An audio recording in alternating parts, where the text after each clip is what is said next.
How's it going, everybody? Today I wanted to talk about the insurance for your secondary or seasonal home in northern Michigan and making sure that you do have the right coverage in place for the property.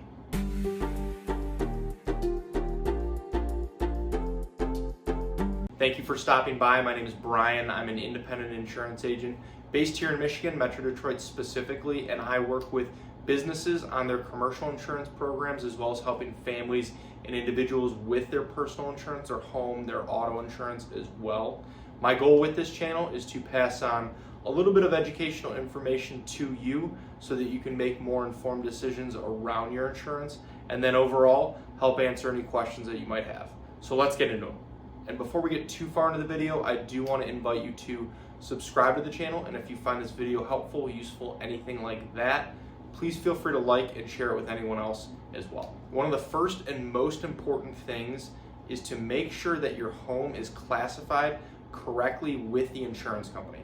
This means if the home is not your primary residence, to make sure that the insurance company does know this and to make sure that it is listed as a secondary or seasonal property. This is because the underwriting and pricing will be different. And if you were to classify this property as a primary residence when it isn't, you could run into coverage issues down the line if there ever is a claim. But overall, the coverage considerations for a seasonal home are not that much different compared to a primary residence. First is that you're going to want to make sure it is insured to its full replacement cost value. And this is the amount that it would take to completely rebuild the home from the ground up if it were completely destroyed. You should try to make sure that this estimate is as accurate as possible, and it's based on things like the year built, the square footage, the number of bathrooms, and if the home has any certain special features. And it's also important to keep in mind with this that replacement cost is not the same as market value. In most cases, especially in today's environment,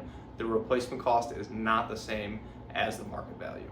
Then you'll also want to make sure that the personal liability coverage on the policy is maxed out. Typically, depending on the insurance company, this amount is either $500,000 or $1 million. And this liability coverage would protect you if somebody is injured on your property. And this coverage is especially important for seasonal homes. And then, just like a regular home insurance policy, there are certain optional coverages that are always worth considering. Ordinance or law coverage is very important, especially if the home is older. And this would help cover the cost of bringing the home up to code after a covered loss. And then, just like in other parts of Michigan, water backup is extremely important and can help protect against damage from sump pump failure or other backed up drain issues. And then there's service line coverage, which can help cover the cost of damaged underground utility lines, such as with water, gas, or electrical. And then depending on your home's location, there might be other coverages that you need to look into, such as maybe with flood insurance if you're in a flood prone area. And now, one key thing that I always like to bring up and mention when it comes to seasonal and secondary homes. If you ever plan on renting the home out on a platform such as Airbnb or VRBO, not all insurance companies will provide coverage for that. Many standard home insurance policies do exclude coverage for short-term rentals, so it is very important to be upfront about this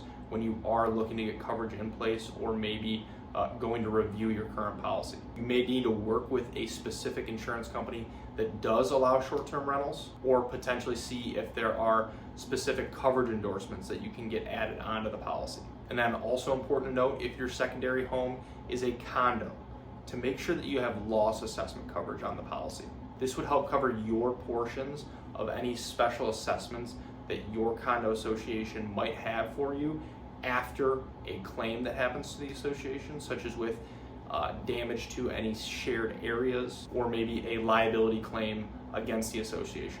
And then finally, the last thing I want to mention is that when you do have two residences, your liability exposure will increase. So looking into an umbrella policy, if you do not already have one in place, is a very good idea. This policy would give you additional liability coverage over both residences, your cars, and then if you have any recreational vehicles like boats, jet skis, RVs, whatever it may be, this policy can provide additional coverage over those items as well. Because if there ever is a serious accident, having that additional coverage can be extremely important. So thank you for watching, and if you are looking for help with your insurance, whether it's for your secondary or seasonal residence in Northern Michigan or just your insurance as a whole, I would love the opportunity to work with you and see if our team can help. There are a lot of ways to get a hold of me, and they should all be in the description below.